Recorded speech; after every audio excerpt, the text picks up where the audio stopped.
Akkam jirtu dhaggeeffattoota Odaa Miidiyaa Intersect oduuwwan guyyaa har'aa isin dhageessifnaa nu waliin turaa isiniin jenna.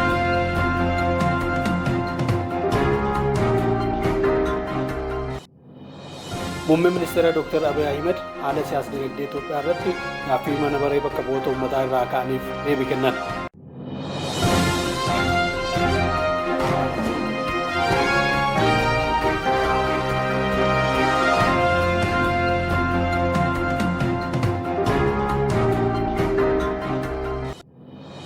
Dr. Abiy Ahmed dhimma obbolummaa cimaa uummata Oromoo fi Amaaraa irratti ibsa cimaa ta'e kennan.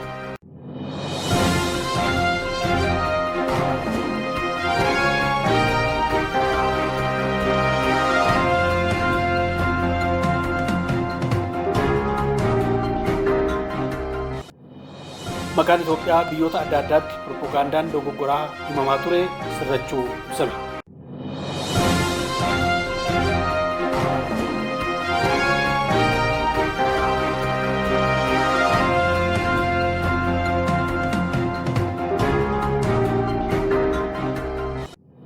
Sirni barnoota haaraa to'annaa jabeesse malee dhiibbaa biroo hin goone jedhame.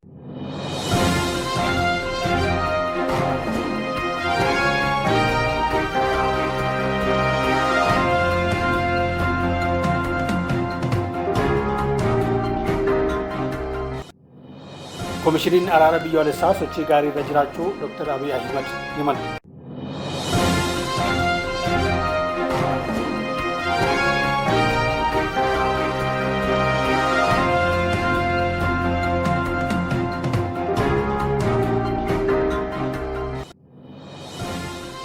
Raashiyaan gaaffii daldala balbala galaanaa Itoophiyaan dhiyeessite akka qabeessadha jechuun dhaga'ame.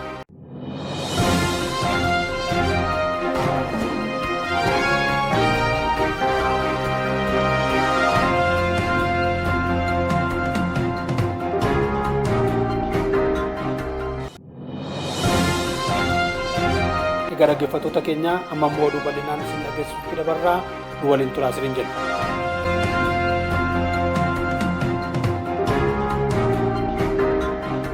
Muummeen ministeera Dr. Abiy Ahmed haala siyaasa dinagdee Itoophiyaa irratti gaaffii mana maree bakka bu'oota uummataa irraa ka'aniif deebii kennan.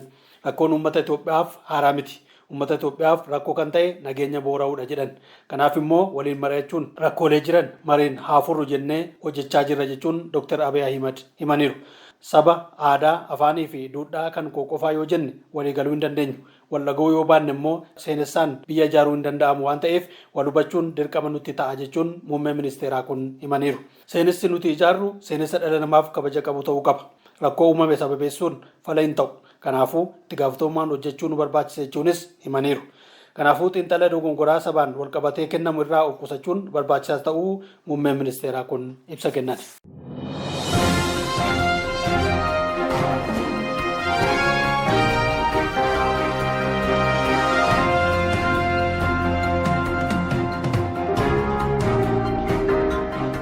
Dr. Abiy Ahmed dhimma obbolummaa cimaa uummata Oromoo fi Amaaraa irratti ibsa cimaa ta'e kennan. Guyyaa tokkoof mootummaan waraana karoorsees fedhees hin beeku. Abbaadhumti fedhe lafaa ka'ee guyyaa 3 keessattan mootummaa diiga jedhee fokkoraa turuu malee mootummaan waraana hawwee hin beeku jechuun Dr. Abiy Ahmed mana maree bakka bu'oota uummataaf deebii kennaniiru. Amaaraa fi Oromoon filannoo isaa qaban obbolummaa fi hariiroo gaariin waliin jiraachuu malee filannoo biraa hin qaban.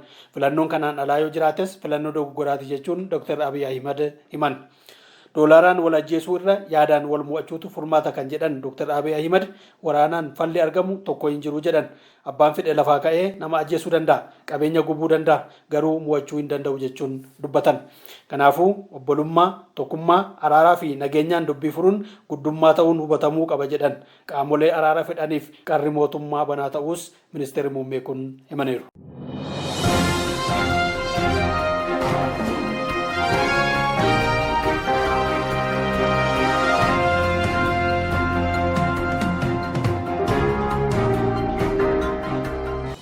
Maqaan Itoophiyaa biyyoota adda addaatti propagandaan dogoggoraa himamaa ture sirrachuu ibsame.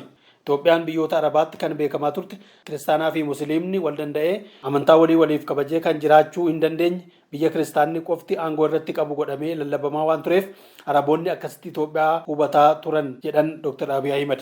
Amma garuu dippiloomaasii dhugaa hojjetameen Itoophiyaan biyya amantaa hundaa kabajuu fi sabaaf sablammoonni walqixa keessa jiraachuu danda'an ta'uu hubachiisuun addunyaa irratti maqaa gaarii Itoophiyaa ijaaruun danda'ameera jedhan. Biyyoota lixaattis Itoophiyaan biyya finxaalessitootaan weeraramte godhanii kan ilaalaa turan jijjiiramuun Itoophiyaan biyya diimokiraatawaa dhugaa ijaaraa jirtu qabatamaan hubachiisuu danda'eerra jedhan Dr. Abiy Ahimad. Itoophiyaatti miidiyaa 154 walabummaa isaanii eeggachuun gabaasaa jiraachuun diimokiraasummaa Itoophiyaa mul'isa jechuunis muummee ministeeraa kun dubbataniiru.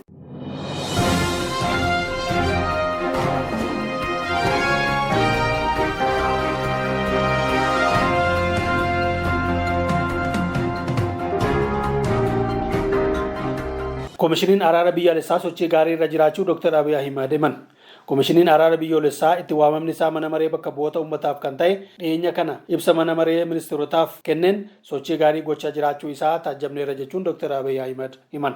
Araarri biyyoolessaa dhimma murteessaa fi carraa Itoophiyaa jala darbuu hin qabne waan ta'eef hunduu bakka jirutti gahee isaa baachuu qaba jechuun muummee ministeera Itoophiyaa Dr. Abiy Ahimad gaaffii ka'eef ibsa kennan. Carraan marii biyyoolessaa amma eegalame kun gufannaan carraan biroo akka hin jirre hubachuun manni maree bakka bu'oota uummataa itti dhiyeenyaan hordofuu fi deeggaruu qaba jechuunis Dr. Abiy Ahimad dubbataniiru.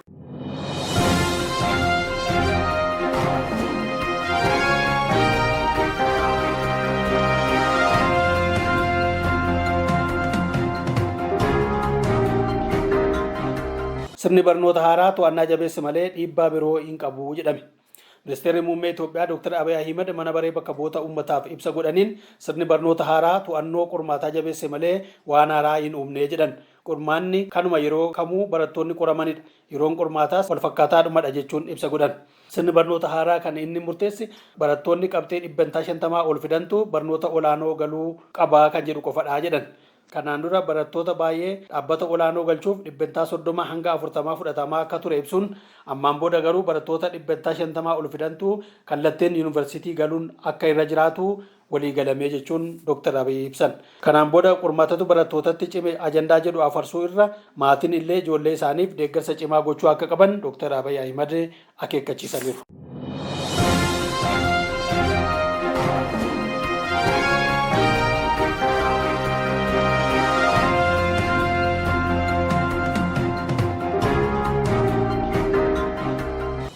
Raashiyaan gaaffii daldala balbala galaanaa Itoophiyaan dhiyeessite akka qabeessadha jechuun dhaga'ame. Gaaffii daldala balbala galaanaa argachuuf mootummaan Itoophiyaa dhiyeesse pirezidaantiin mootummaa Raashiyaa Vilaadimiir Puutin gaaffii akka qabeessa jechuun deeggaruu isaanii himame. Akka yaada hoogganaa kanaatti Itoophiyaan gaanfa Afrikaa irraa biyya jabduu fi dhiibbaa uumuu dandeessu waan taateef Itoophiyaaf balbala galaanaa banuun guddina biyyoota gaanfa Afrikaaf haala mijeessudha jechuun himan. Gaaffiin Itoophiyaan balbala galaanaa qabaachuuf dhiyeessite addunyaa deeggaruun ishee haqa qabeessaa fi dhimma Itoophiyaaf humna ta'udha jechuun hayyoonni Itoophiyaa immoo ibsa kennan. Dr. Abiy Ahimedis gama isaaniitiin balbala galaanaa kan argachuu qabnu tarsiimoo kennanii fudhachuutiin malee weeraraa fi waraanaan akka hin taane mana maree bakka bu'oota uummataatiif har'a ibsa kennaniin dubbataniiru.